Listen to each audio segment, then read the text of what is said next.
Hello everyone, welcome to my channel horror stories.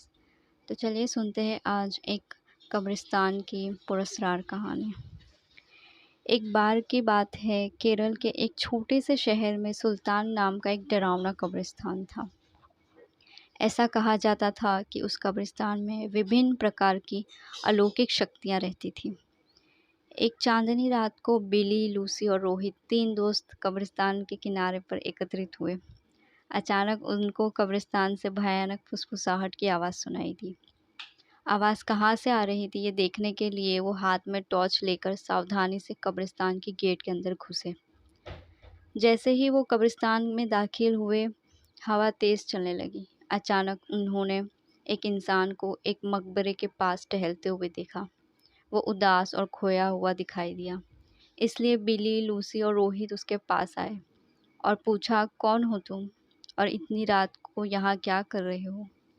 तो उसने जवाब दिया कि मैं एक आत्मा हूँ, मेरा नाम अकबर है। अकबर ने उन्हें उस भयानक अभिशाप के बारे में बताया जो इस कब्रिस्तान के सभी आत्माओं को परेशान करता था। हर रात एक प्राचीन चुड़ैल जागती थी और कब्रिस्तान पर जादू करती थी और अकबर जैसे मासूम आत्माओं को अपने वश में कर लेती थी। अभिशाप को तोड़ने का एकमात्र तरीका कब्रिस्तान के पीछे जंगल में एक पेड़ के नीचे छुपी हुई मंत्र पुस्तिका को ढूंढना और आधी रात से पहले उसे नष्ट करना था। जादुई पुस्तक ढूंढने की दृढ़ संकल्प लेकर बहादुर तिकड़ी अपने मिशन पर निकल पड़ी। उन्होंने अंधेरे में मकबरे के बीच रास्ता खोजा जंगल में जाने के लिए और इस बात का ध्यान रखा कि आराम करने वाली आत्माओं को परेशान ना किया जाए। उन्हें बॉन्स नाम का एक शरारती छोटे कंकाल का सामना करना पड़ा, जो उन्हें जादू की किताब खोजने में मदद करने के लिए तैयार हो गया। वो कंकाल उन्हें एक पुराने आम के पेड़ के पास ले गई और कहा, इस पेड़ के पत्ते सब अपने पास रख लो।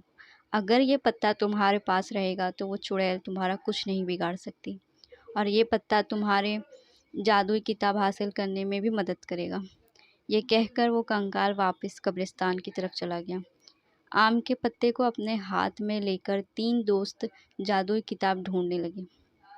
बहुत ढूंढने के पश्चात जंगल में एक झील के अंदर उन्हें क्षमता हुआ कुछ दिखाई दिया। रोहित को तैरना आता था तो उसने झील के अंदर जाकर वो चमकता बॉक्स निकाल लिया। जैसे ही आम के पत्ते को बॉक्स के ऊपर रखा, वैसे ही बॉक्स खुल गया और चमकती जादुई किताब बाहर निकल आई। आधी रात के करीब आते ही वो तीनों अपने हाथों में जादू किताब लेकर श्राप को तोड़ने के लिए कब्रिस्तान की तरफ बढ़े। कब्रिस्तान में आके वो किताब खोले और एक प्राचीन मंत्र का पाठ किया। मंत्र पाठ करते ही ज़मीन कांपने लगी और कब्रिस्तान में एक तेज़ रोशनी छा गई। वो चुड़ैल जाग गई और गुस्से में दिखाई दी, लेकिन उसकी शक्ति धीरे धीरे कमज़ोर हो रही थी। उसने बिली, सूली और रोहित को जादुई किताब पढ़ने से रोकने के लिए अपनी जादुई शक्ति का प्रयोग किया, लेकिन उन तीनों पर कोई असर नहीं हुआ, क्योंकि तीनों के पास आम के पत्ते थे जो उनकी रक्षा कर रहे थे। धीरे धीरे चुड़ैल की सारी शक्ति खत्म हो गई और चुड़ैल भ्रम हो गई, भस्म हो गई।